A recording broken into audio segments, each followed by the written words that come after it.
जब से कान्हा का जन्म हुआ है ना, मैं तब से देख रही हूँ, तब से हम पे कोई भी संकट आती है ना, तो अचानक से कोई अपरिचित हमारी सहायता करने आ जाता है और जाते समय कान्हा की आज्ञा लेके जाते है और कभी कभी तो इसे प्रभु बोल के जाते है। बाबा संभालो।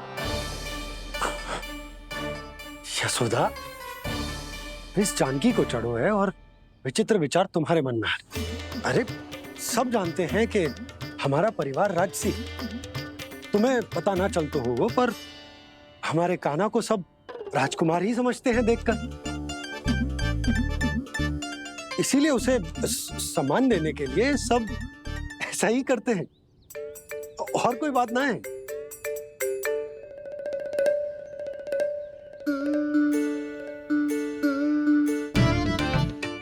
अब जे मेरे लल्ला को ऐसे क्यों घूर रहे हैं? बुरी दृष्टि लगाएंगे क्या? वैद्यराज जी, आपके सहायक तो गए, अब आप यहाँ क्यों? वो क्या है ना, मैं अपने रोगी का निरीक्षण करके पूरी तरह से संतुष्ट होकर ही जाता हूँ।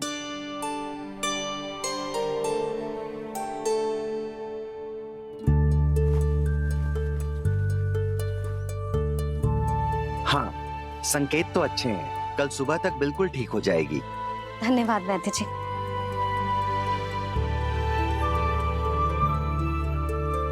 बस तो फिर हम कल पकड़न पकड़ाई खेलेंगे जानकी।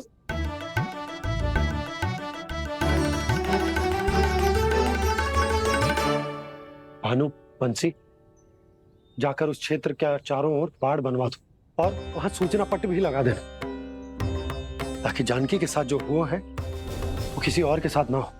शीघ्र जाओ। जी ठीक है।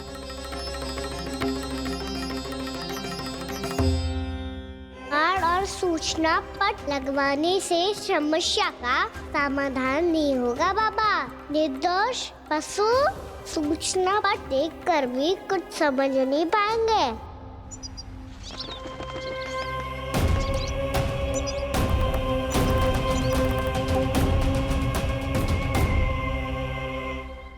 तो तुम्हारे कहने का अर्थ यह है कि व्योमासुर मारा जा चुका है और वो बालक अब भी जीवित है। हाँ महाराज, मैंने गोप बालकों को कहते सुना था कि कृष्ण ने छलिया को मोक्ष दे दिया है, पर वृंदावन सुरक्षित नहीं है महाराज। वो एक बहुत बड़ी समस्या से जूझ रहे हैं। कैसी समस्या? गांव के निकट क्षेत्र में किसी विषैले सर्प का निवास है।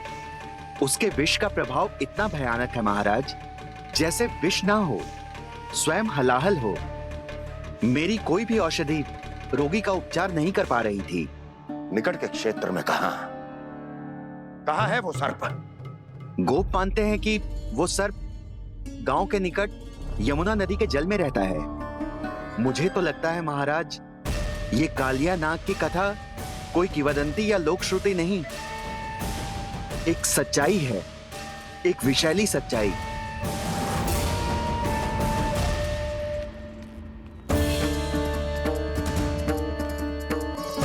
कालिया का सामना करने का समय आ गया है, पर उससे पहले मुझे बुलाना होगा उन्हें।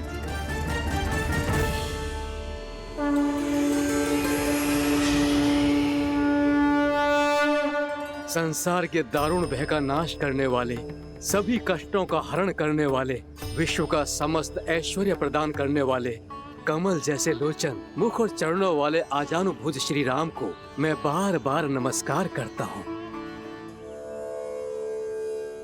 आपदामपहर्तारं दातारं सर्व संपदाम लोकाभिरामं श्री रामं भूयो भूयो नमाम्यहम्।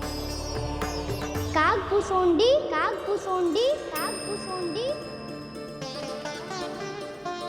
प्रभु क्षमा करें, मुझे जाना होगा।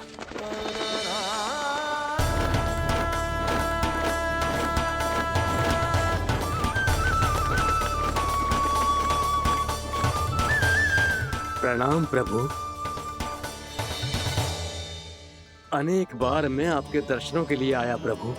कभी नंद भवन के झरोखों से आपके दर्शन करके चला जाता था, तो कभी दूर किसी वृक्ष की आड़ से आपको निहार लिया करता था। आज आपने स्वयं मुझे बुलाकर धन्य कर दिया प्रभु।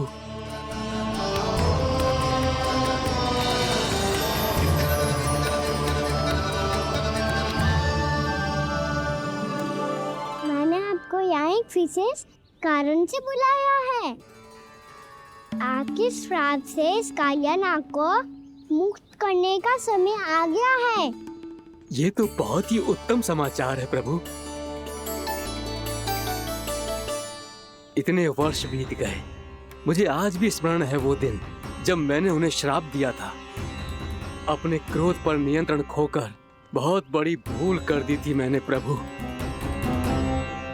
बीती हुई घटनाओं पर दुखी होके कोई लाभ नहीं है। हमें भविष्य की ओर देखना होगा।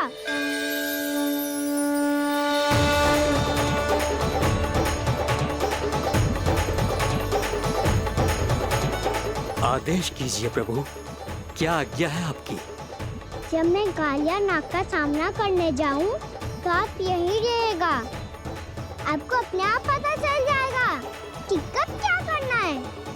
और हाँ, लौटते जाते समय नारद मुनि से कहिएगा, वो आकर मुझसे भेंट करे। अवश्य प्रभु, प्रणाम। क्या इसने सच्ची में देवर्षि नारद को बुलाया है? नारायण नारायण, आपको संदेश भेजने की आवश्यकता नहीं थी। आप स्मरण करते और मैं चला आता। तुम्हारा कल्याण हो नारद।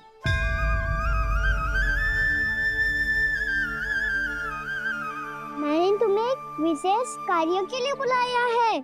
आज्ञा दीजिए प्रभु। तुम्हें एक बार फिर कंस से भेंट करनी होगी। विचार कीजिए महाराज, क्या आप बिना किसी शंका के कह सकते हैं कि कौन सी पंखुड़ी पहली है और कौन सी आठवीं? उस दुष्ट से भेंट करना स्वयं कीचड़ में उतरने के समान है प्रभु।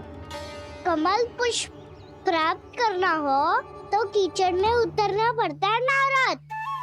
आपका आदेश तो मैं स्वप्न में भी नहीं टाल सकता प्रभु। कंस कालिया नाग के बारे में जान गया है, पर वो उसका सामना करने का साहस नहीं कर पाएगा। मैं आतुर हूँ प्राप्ति, मूर्ख नहीं। मेरी बुद्धि फिर नहीं गई है। मैं स्वयं उस कालिया जैसे महाविषैले सर्प के सामने खड़ा हो जाऊं और अपने ही काल को आमंत्रित कर लूं। तो फिर अपने लाभ के लिए उसका प्रयोग करने का कोई और उपाय सोचिए स्वामी। कुछ ऐसा कीजिए कि यमुना नदी का पूरा जल विषैला हो जाए और वृंदावन वासी उसका उपयोग करे, और आपका काल कहलाने वाला वो बालक स्वयं काल के गाल में चला जाए। उत्तम उत्तम सुझाव है प्राप्ति। अब मुझे उस कालिया तक पहुंचने का मार्ग ढूंढना होगा। उसको विवश करने का कोई उपाय ढूंढना होगा, क्योंकि व्यक्तिगत रूप से उससे भेंट करना असंभव है। असंभव। आप सही कह रहे हैं प्रभु। कंस में उतना सामर्थ्य नहीं कि वो कालिया नाग का सामना स्वयं कर सके। वैसे तो कालिया गरुड़ देव का भी सम्मान नहीं करता, तो फिर वो कंस का सम्मान क्यों करेगा भला? नहीं करेगा, पर कंस तुम्हारा सम्मान अवश्य करेगा नारद। तुम्हारी बातें भी सुनेगा और मानेगा भी। ये मेरी योजना का बहुत ही महत्वपूर्ण भाग है। तुम कंस के पास जाओ और कहो कि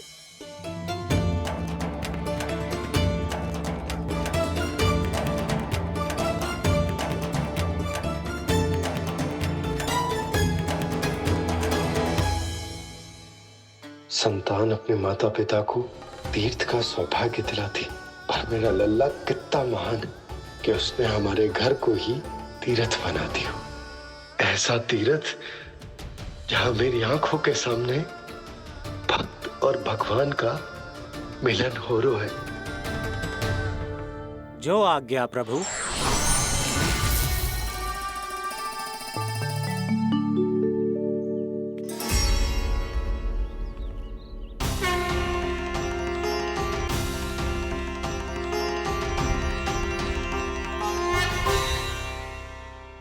बाबा, कान्हा, ये सब क्या चल रहा है? पहले काग भुसुंडी जी और फिर जे नारद जी। क्या योजना बना रहे हो तुम? कान्हा, बताना लल्ला, क्या सोच रहे तू? कान्हा देख, अगर तुझे अपने बाबा को ना बताना हो ना, अपने भक्त को बता दे। क्या सोच रहे हो लल्ला? क्या करने वाले हो आप?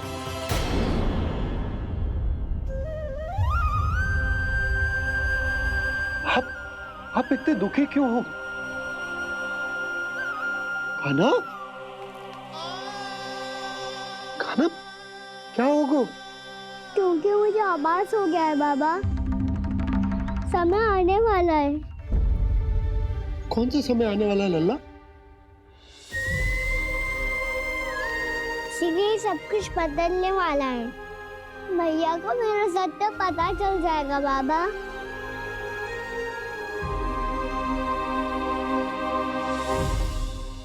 पर लल्ला, इसका काग भुसुंडी और कालिया नाग से क्या संबंध है? ऐसा क्या हुआ था और क्या होने वाला है?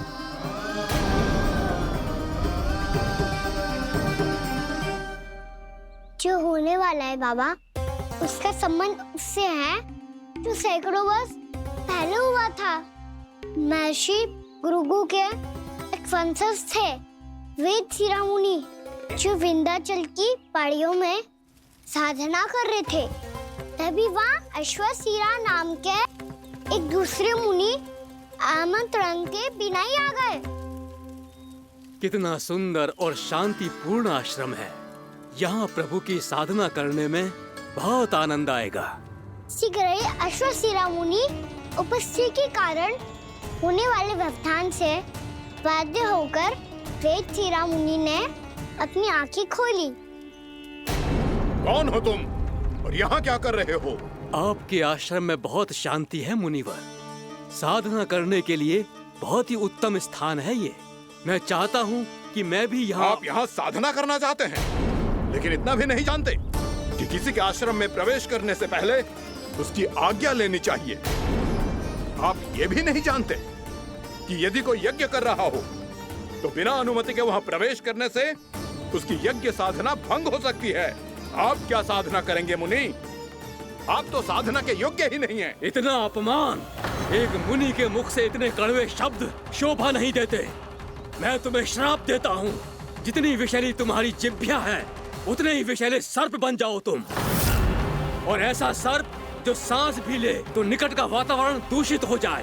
तुम्हारे इस दुस्साहस के लिए मैं तुम्हें श्राप देता हूँ कि तुम अभी इसी क्षण कौवा बन जाओ, और ऐसा कौवा जो कांव कांव करके अनर्गल प्रलाप करता रहे।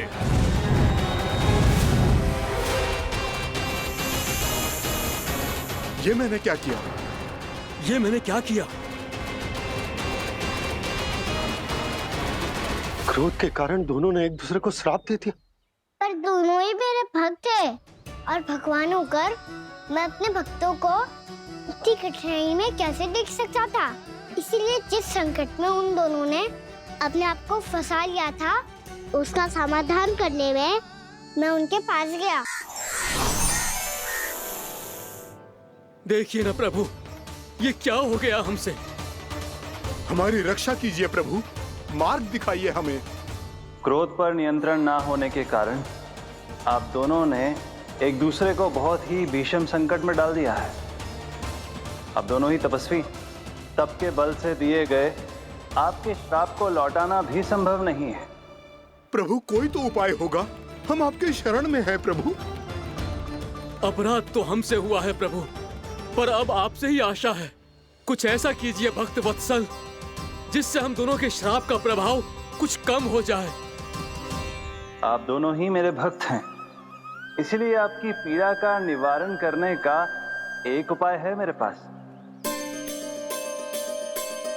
वेद शिरोमणि, जब आप कालिया नाग बनेंगे तो आपको मेरे चरणों को अपने शीश पर धारण करने का सौभाग्य मिलेगा।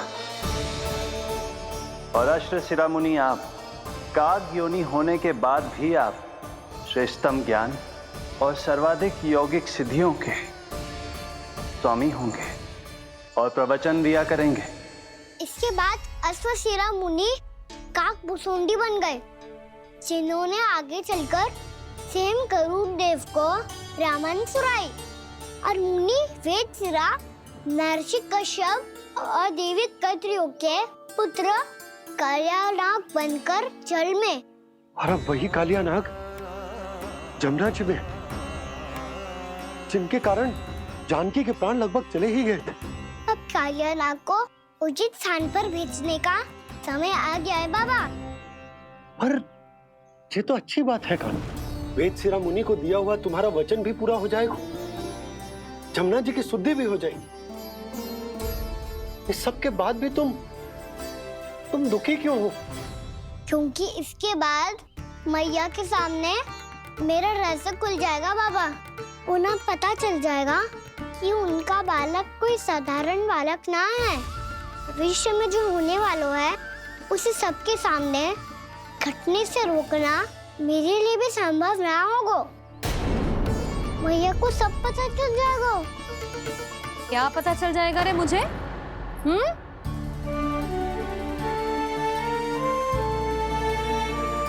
यही कि सबसे अधिक प्रेम मैं आपसे ही करता हूँ। अब बस भी कर, चलो भोजन के लिए बुलाने आई थी तुम दोनों को। भूखा थोड़े ना रहने दूंगी अपने लल्ला को, मेरा लल्ला दुर्बल हो जाएगा ना। आप खिलाओगे तो ही खाऊंगा। हाँ ठीक है, मैं ही खिलाऊंगी। अब चल, आओ जी, चल।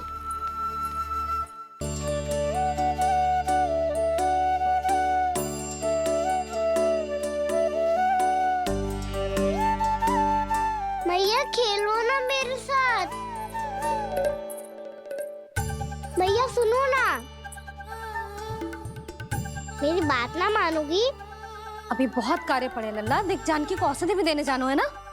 औषधि मैं दे दूंगा, फिर तो खेलोगी ना आप मेरे साथ। पिछले कुछ दिनों से अपनी मैया का अधिक से अधिक प्रेम पाने का प्रयास करो है कान्हा। इसका तो एक ही अर्थ हो सकता कि कछु बहुत बड़ो होने वालों है। कान्हा रुक जा लल्ला। कान्हा क्यों तंग कर रहा है? मैया को पहन लेना। कान्हा, कान्हा, ये क्या करो तूने?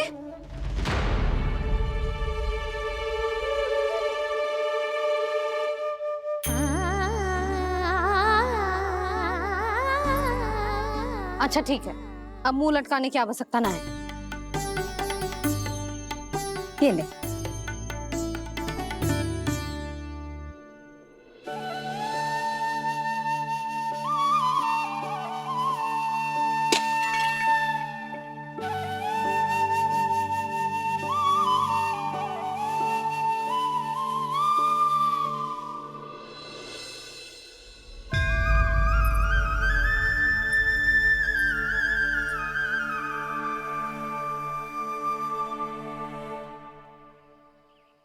तंग करे मैया को खिजाए, खेले रूठे मनाए, लीला अनोखी करके शरारत, कान्हा दंड भी पाए।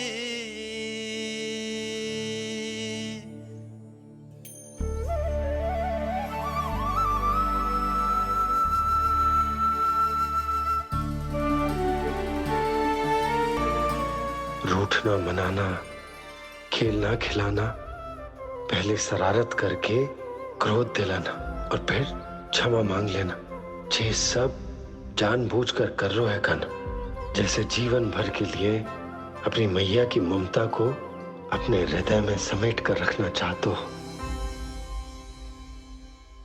कैसे कैसे करूं उस कालिया से मित्रता, कैसे करूं उसका उपयोग?